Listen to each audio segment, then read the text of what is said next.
We have some very sad news to get into in the college football world. That's where we're going to begin this morning, and Paul Feinbaum will be with us in just moments. Mississippi State football coach Mike Leach died Monday night after complications related to a heart condition. The school announced he was 61. Leach suffered what the university initially described in a news release as a personal health issue at his home in Starkville on Sunday, which required him to be airlifted to the University of Mississippi Medical Center in Jackson, about 125 miles from Mississippi State. Paul Feinbaum with us now. Paul, thank you so much for being with us this morning. Obviously, very sad news. Your reaction to all of this and what Mike Leach meant to the game of football?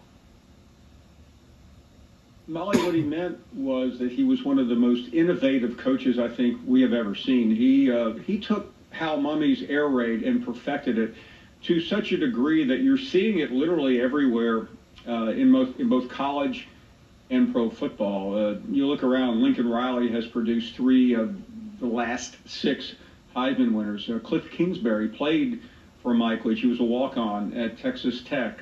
He has, of course, emerged in the NFL. So many other coaches, Sonny Dykes. You have coaches across the landscape that have emulated Mike Leach, have been part of his system. And on top of all that, he was easily one of the quirkiest, most irreverent people that you've ever met. He did not play college football. He had a law degree. He was separated from literally everyone else. You could be 10 minutes before a game, Stephen A. and Molly, and he's talking about Bigfoot or what's going on in another part of the world. I mean, he was. You could. I would have loved to have seen Stephen A. Sit down with him for a long time, because Stephen A. could not have ever gotten a word in, and I say that with great affection for both. Yeah. Well, first of all, I didn't realize we were leading the show with this. I'm so sorry to hear for his loss.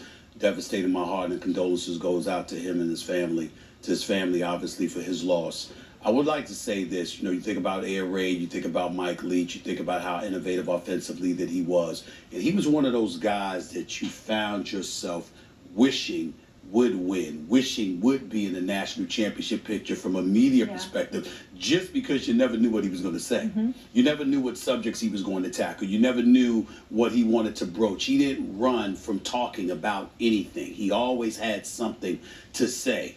And he was clearly a bright guy, very knowledgeable about a lot of different things, and his interest spread. It wasn't just about football. It was about politics. It was about news. It was about life.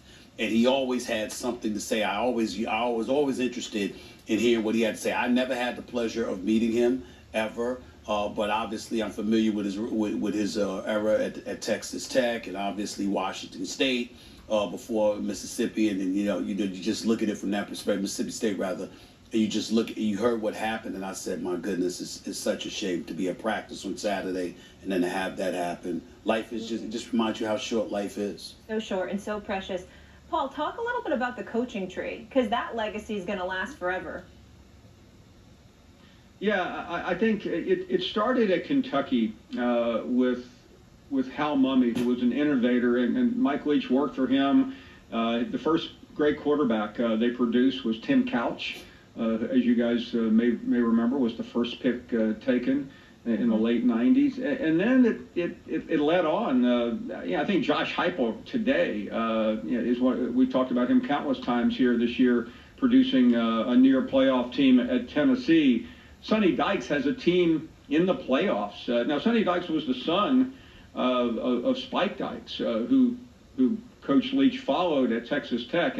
And you may remember, Stephen A., that epic game in 2008. You had, I think, number 3 Texas Tech playing Mack Brown's number 1 team in the country. And that team was destined for the playoffs, and they pulled that upset.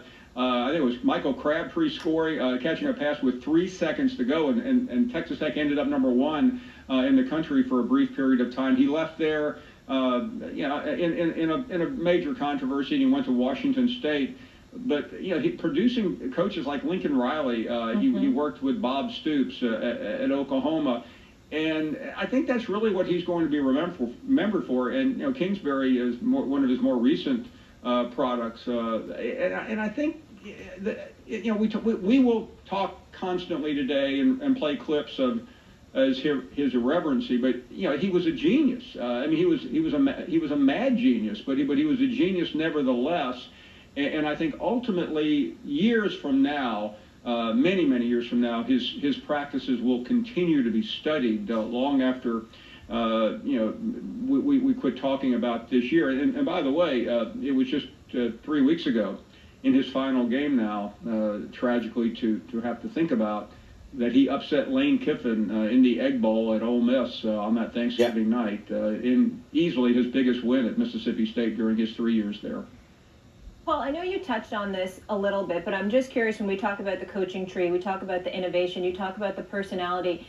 You've been around so many incredible college coaches. What makes him so different? Is it the personality?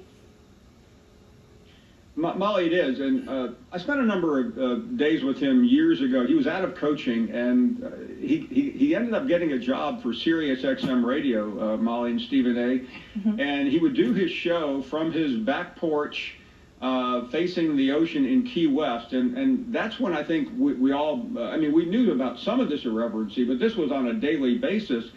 And I would spend time with him. I was affiliated with the network as well back then, and just, sitting around for 30 minutes, an hour between shows, he was a great student of history. In fact, he taught a class at Washington State. He was concerned they'd get 100 people that would sign up for it. They ended up getting 50,000 requests. They had to do a lottery, and it was the most coveted class on that calendar that year. And that's just who he was. I don't think he, for all of his genius in football, and some of us out there watching can relate to this, that was not what he enjoyed. He was best at coaching football, but he loved to talk about politics, and he had a very specific view, which made a lot of his bosses nervous at times.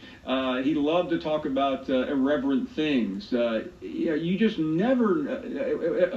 Alyssa Lang, who works for the SEC Network, interviewed him a couple weeks ago after a game, and she joked about being engaged and was about to be married, and right after a game, he began giving her marital advice live on television.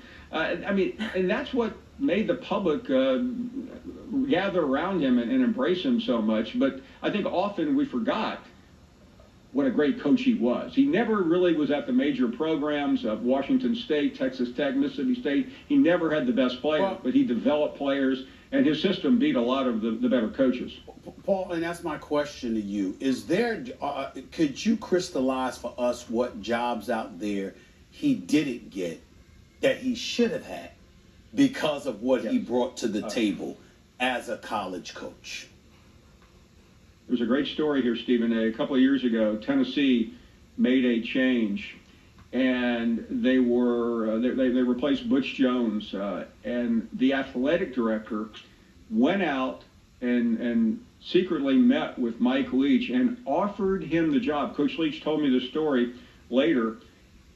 Because of his irreverency, the school was nervous about it. The chancellor found out, recalled the athletic director, fired the man on the spot, and they ended up hiring Jeremy Pruitt, not a name that you'll probably see in the College Football Hall of Fame anytime soon.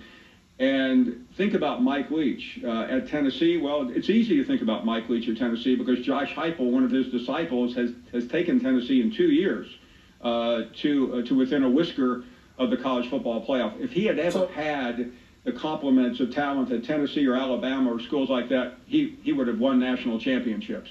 So the athletic director was fired for not hiring Mike Leach. Yeah. Okay. Correct. Okay. Yeah. The athletic director was fired for trying to hire Mike Leach. Because the problem with Coach Leach, he would walk in an interview and speak his mind, which in the world of high level academia, that didn't work.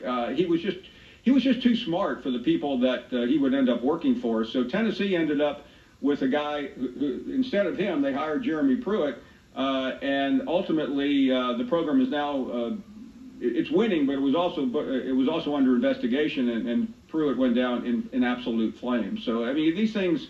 You can't make them up, but that's really one of the most interesting stories that I can ever remember about Mike Leach.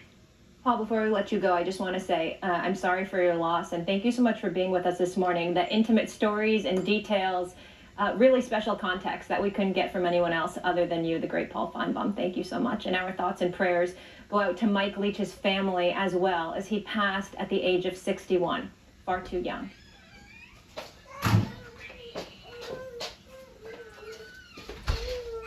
Well, I don't know. All news now. After Arizona Cardinals quarterback Kyler Murray was carted off 3 plays into the game, a source told ESPN there's, quote, little doubt that it's torn, referring to the quarterback's ACL. There will be an MRI on Tuesday to confirm. Mac Jones, the New England Patriots, toughed out a 27-13 victory in primetime. No team has scored more points off turnovers than the Patriots, and that was the formula they needed to overcome the Cardinals. Here's Cliff Kingsbury on a tough night for Arizona. Yeah, it's tough. There's no doubt. You see teams go through it every week, but you lose your starter on third play of the game. Kind of a deal, non-contact. It's just tough to watch. It sucks for Kyler.